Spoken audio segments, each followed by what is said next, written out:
Jusqu'à 36 médicaments par jour? Dans un hôpital psychiatrique pour adultes, j'avais 15 ans. Toute ma vie, je repenserai à ces moments-là.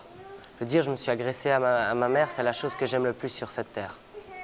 Et je me suis agressé à elle. J'arrive pas à comprendre. Dire, je trouve pas normal qu'il y ait des professionnels. Moi, c'est ça qui me tue. C'est des professionnels, enfin, 10 professionnels. Je suis désolé, mais bon, pour moi, c'est pas des pros. Ils savent pas faire leur boulot. Il y en a quand même un qui a fini par découvrir que vous étiez hyperactif. Pas un psychiatre, j'en ai vu 37. Qui est-ce qui a identifié la maladie? Un pédiatre. Un simple, bête pédiatre. Je veux dire, je le remercierai toute ma vie, mais bon, j'ai vu des éminents professeurs, machin chose, truc, des éminents quoi, ils savent rien faire. Désolé, ils m'ont bousillé ma vie, ils ont bousillé la vie de ma mère, et ils ont bousillé la vie de beaucoup de personnes que je connais. Et vous avez failli réellement bousiller votre vie, c'est-à-dire vous avez failli mettre fin à vos jours aussi? Ouais, je les compte plus, quoi. Madame? Oui, tout à fait. Il a commencé donc juste avant en fait qu'il soit interné en hôpital psychiatrique pour adultes, je précise, parce que la pédopsychiatrie refusait, il était trop violent. Il n'arrivait plus à le contenir, donc juste avant, il se pendait, donc j'habite au 4e étage, sur un parking, il se pendait au store, donc à la toile de tente du balcon, les pieds dans le vide, ou bien le même soir, par exemple, il m'a aussi il s'est aspergé d'alcool à brûler pour grill et il jouait avec un briquet dans la main. Comme ça, t'as vu ce que ça fait, c'est drôle, et lui, il était imbibé d'alcool à brûler. En disant j'allume pas. Exactement. Ça aussi, vous en souvenez, Steve? Ouais. Et ça, c'est, je dois dire, les moments, je crois que les pires que les parents puissent passer, parce que, je veux dire, c'est la chose pour laquelle on vit quand on est parent. On veut la protéger le plus au monde, et si tu t'approches, je me pousse le feu. Ou si tu t'approches, je lâche le store. Ou, je veux dire, c'est des moments... Quelle conscience vous avez, Steve, quand vous étiez dans ces états-là? Alors, c'est en deux choses. Quand je m'attaque à ma mère, alors la conscience, je suis désolé, bon, je peux pas parler de conscience, parce qu'en toute conscience, je pourrais pas m'attaquer à ma mère. C'est des amphétamines que vous prenez, vous également? Ouais. Et bizarrement, ça vous calme? Ouais. Non, c'est contradictoire, mais je veux dire, moi, il y a une chose, enfin plus qu'une chose qui m'énerve, c'est que médicalement, donc dans le monde des médecins, alors c'est hors de question qu'on commence à parler d'hyperactivité. Pour eux, c'est de l'utopie, ça n'existe pas. C'est comme un enfant turbulent, un peu plus turbulent que les autres, quoi. Oh, légèrement un peu plus actif que les autres, ouais. Il a besoin de bouger, qu'il fasse du sport alors. Alors ça, c'est une partie, puis de l'autre part, quand on a la police, les juges qui sont devant nous et puis qui nous disent hyperactivité, on ne connaît pas. Ils refusent, je veux dire, on a des preuves, je veux dire, il y a une association, je ne veux pas dire, mais bon, je l'ai prouvé que je pouvais m'en sortir. Je m'en suis, entre guillemets, sorti. Maintenant, j'ai un boulot, j'arrive à tenir. Un boulot d'ailleurs qui, moi, m'aide beaucoup. C'est quoi? En fait, je m'occupe de chevaux pour autistes. C'est-à-dire qu'il y a la thérapie équestre. Et avec ces 4 chevaux, j'ai une relation que sur Terre, il n'y a que 2 hommes. Enfin, que 2 êtres humains avec qui j'arrive à avoir cette relation. C'est ma mère et mon meilleur ami. Il n'y a que ces 2 personnes. Et moi aussi, ça m'aide.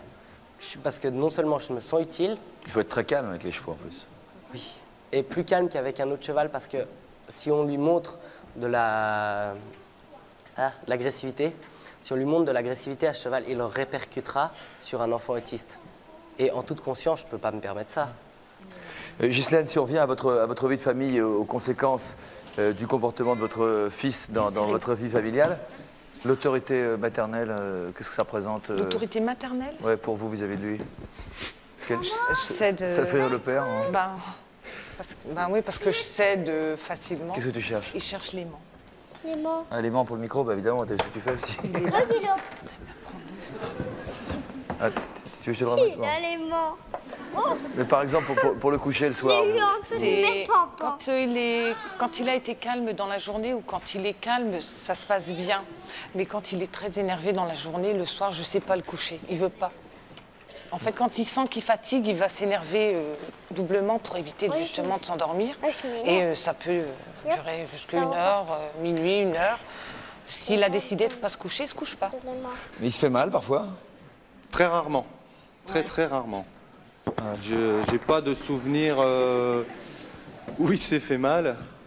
On l'a déjà conduit à l'hôpital aux urgences plusieurs fois pour le recoudre parce qu'il est dangereux pour lui-même.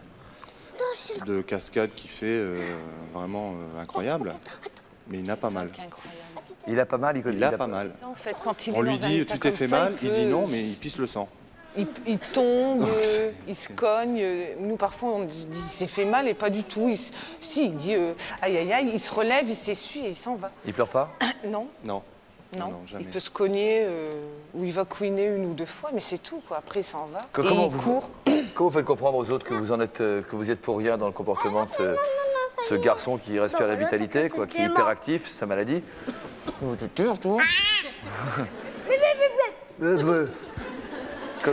vous faites pour faire comprendre? Tu vas me tuer? Tu vas me tuer, moi? Toi, tu vas me tuer? Comment vous faites? Les gens disent pas qu'il est, les gens disent pas franchement il est turbulent. Les gens vous disent comment tu fais pour tenir. C'est fatigant un enfant comme ça, mais ils ne vous disent pas il est mal élevé. C'est souvent, on vous le fait comprendre, mais on vous le dit pas ouvertement. Ça te fait pas mal quand même, Cyril. C'est gros, ça peut tomber quand même. Hein. Oui, c'est difficile parce que... C'est difficile de vivre toute une journée ou toute une semaine un état comme ça. Parce qu'il a... Il est très ouvert au monde pourtant, ce garçon. Oui, oui. C'est pas... mais c'est un enfant comme les autres. Hein. Attention, c'est dur, c'est un peu froid, c'est comme l'acier, hein, t'es sûr?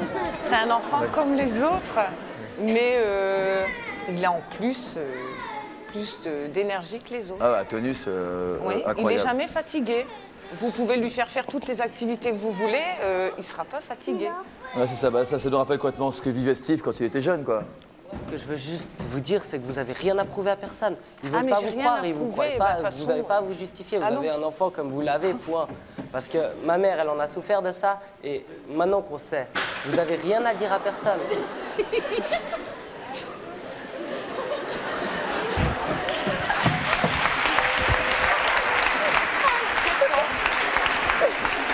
Tu t'es fait mal? Tu t'es fait mal? Non, j'ai pas mal.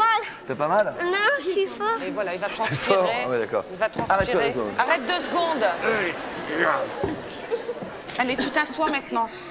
Vous arrivez à le raisonner, à le gronder parfois, à le punir quand il fait des bêtises, tout ça, vous le faites? Pour essayer, je sais pas, de lui donner un cadre éducatif? Je suis pas pour la punition à outrance. Le Hein. calmer, là, le moyen qu'on a trouvé pour le calmer, c'est l'ordinateur. À l'ordinateur? Oui, on le met sur l'ordinateur et c'est impeccable. Ouais, Il se met sur l'ordinateur et il se calme. d'accord. Cyril, Cyril, est-ce que tu essayes de faire des efforts parfois pour être sage? Bah oui.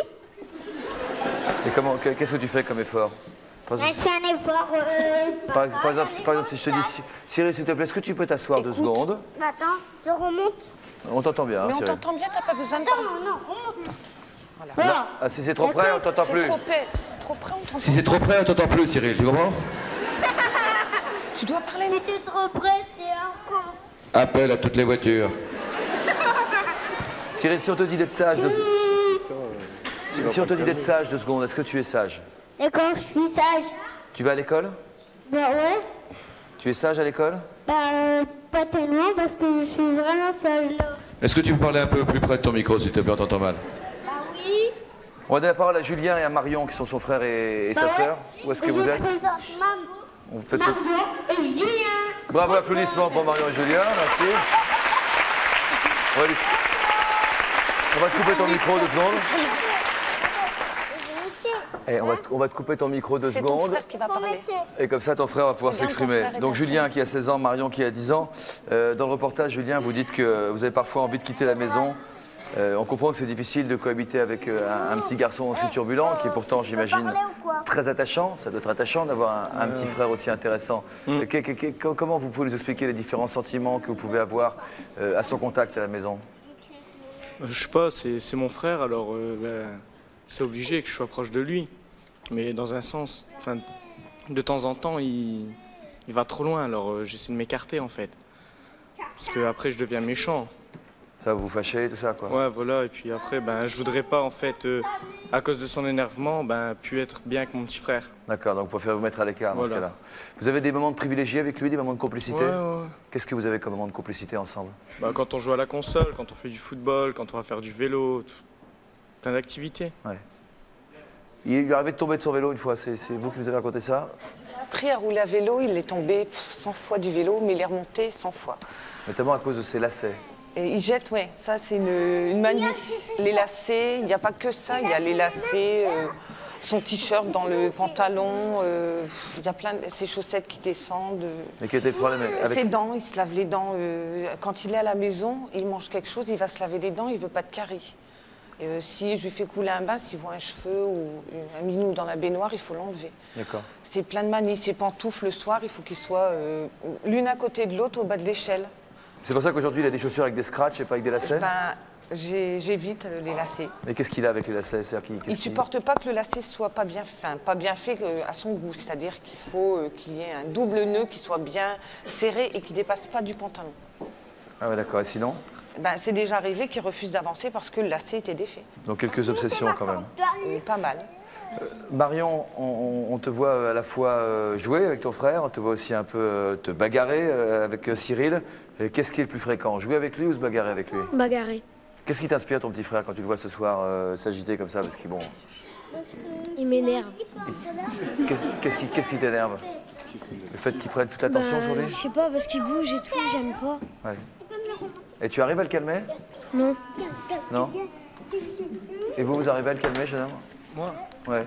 ça dépend, de temps en temps. C'est quoi votre truc? Le chantage. Par exemple? Je sais pas, je lui dis qu'on jouera pas à la console s'il se calme pas. Attention, t'entends ce que te dit ton frère? Redette-le. Salut Julien dans le miroir. Julien, il te dit que... dans le miroir, ma chiche. Julien, il te dit que si tu continues à parler pendant qu'il parle, il jouera pas la console avec toi. Hein? Il ne se concentre pas du tout. Là. Non, il n'est pas très concentré. Là. Non. Cyril, pourquoi tu te disputes avec ton frère ou ta sœur? Il est un petit peu pas gentil, mais il me fait des gueulettes à le ventre.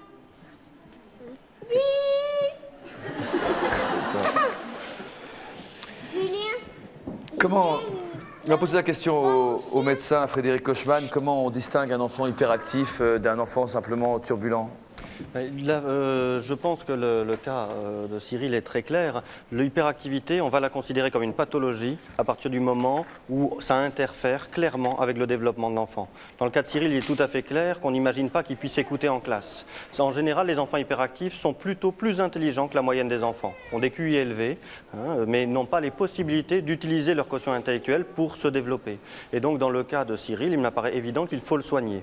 Mais pour revenir au traitement de base, qui est la Ritaline, il faut savoir que... La Ritaline, c'est le nom donc du médicament qu'on n'a pas le droit de citer notamment, mais qui est une molécule à la base qui est un amphétamine. Hein. Voilà, c'est un dérivé d'amphétamine, c'est-à-dire que c'est très proche de l'ecstasy. Ah bon? C'est très très proche, ça veut dire donner un comprimé d'ecstasy à un enfant avant d'aller à l'école tous les matins. Et c'est là que se pose un problème éthique. Il faut savoir qu'aux États-Unis, 900 000 enfants prennent donc des dérivés d'amphétamine. Parfois, c'est la moitié d'une classe d'école aux États-Unis. On sait aussi qu'aux États-Unis, dans plusieurs villes, s'organise un véritable deal organisé dans certaines cours de récréation. C'est-à-dire que des enfants vont distribuer leurs comprimés d'ecstasy ou de pseudo-ecstasy contre un autocollant, etc. Et là, on arrive à des problèmes qui peuvent être des problèmes éthiques qu'on doit posés dans notre société actuellement. Il ne faut pas en venir là en France et il n'y a pas que le traitement par Ritaline. Même si, par exemple, dans le cas de Cyril, je suis tout à fait d'accord, il faut absolument qu'il ait un traitement par Ritaline. C'est proche de l'ecstasy, vous entendez ça, madame? Vous le savez, ouais. Je le savais dès le départ que c'était une amphétamine. Ouais, mais bon, c'est parce que Cyril a des grosses doses, il est à un comprimé le matin et un le midi. Donc ça fait 1 an qu'il est à cette dose-là, il n'y a pas d'arrêt, quoi. Il a 4 ans, il avait 4 ans quand il a commencé. Il a commencé à 4 ans et demi, oui. C'est pas trop jeune, docteur? Théoriquement, on commence vers 6 ans, mais dans certains cas graves, je dirais, et c'est sûrement le cas de Cyril, on peut proposer un traitement précoce parce qu'on voit que si on ne propose pas ce traitement, on risque pour Cyril d'arriver à un cercle vicieux. Ses frères et sœurs, son papa, sa maman l'expliquent très bien. C'est épuisant. Il m'arrive de voir des mamans pour dépression et quand je cherche l'origine de la dépression de la maman, je m'aperçois qu'elle a un enfant hyperactif et que la maman est totalement épuisée sur le plan psychique. Donc on a des cas dans lesquels il faut absolument qu'on puisse gérer le problème parfois par un médicament, et ce n'est pas toujours le cas, et bien sûr par la psychothérapie. Et on propose systématiquement, par exemple à Roubaix, une psychothérapie familiale, en plus d'un traitement médicamenteux quand c'est le cas. Je terminerai en disant qu'actuellement je suis 47 enfants hyperactifs sur mon secteur, et 3 sont sous Ritaline. donc je prescris de la Ritaline. Mais il y a parfois aussi, surtout, d'autres moyens de traiter ces enfants. On peut peut-être l'appeler le médicament par son nom, c'est le méthylphénidate. Méthylphénidate, qui est le nom chimique. Mais c'est vrai que l'enfant hyperactif n'arrive pas à inhiber les stimuli non pertinents. Ce qu'on appelle les stimuli non pertinents, c'est qu'on a un circuit d'attention principal quand on écoute une personne, quand on écoute par exemple son institutrice. Et on arrive dans notre cerveau à inhiber des choses qui ne seraient pas pertinent pour notre travail. Or, un enfant hyperactif comme Cyril va par exemple écouter son institutrice, voir un papillon passer, arrêter d'écouter son institutrice et aller s'occuper du papillon. La méthylphénidate va permettre de renforcer les circuits d'attention principaux et en cela, ce sont des traitements qui sont tout à fait efficaces. Est-ce qu'on connaît les causes de l'hyperactivité ?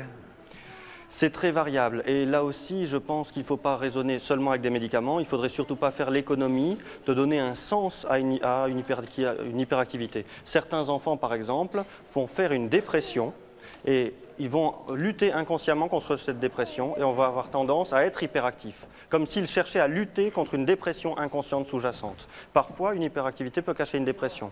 Parfois, une hyperactivité, peut-être, oui, c'est peut-être le cas de Steve, parfois une hyperactivité peut cacher des problèmes familiaux. Il y a des enfants qui vont avoir tendance, là aussi c'est souvent inconscient, à réagir en étant hyperactifs. Comme s'ils voulaient dire « Regarde-moi maman, regarde-moi papa, je suis en train de vivre, occupez-vous de moi ». Vous prescrivez de la Ritaline ?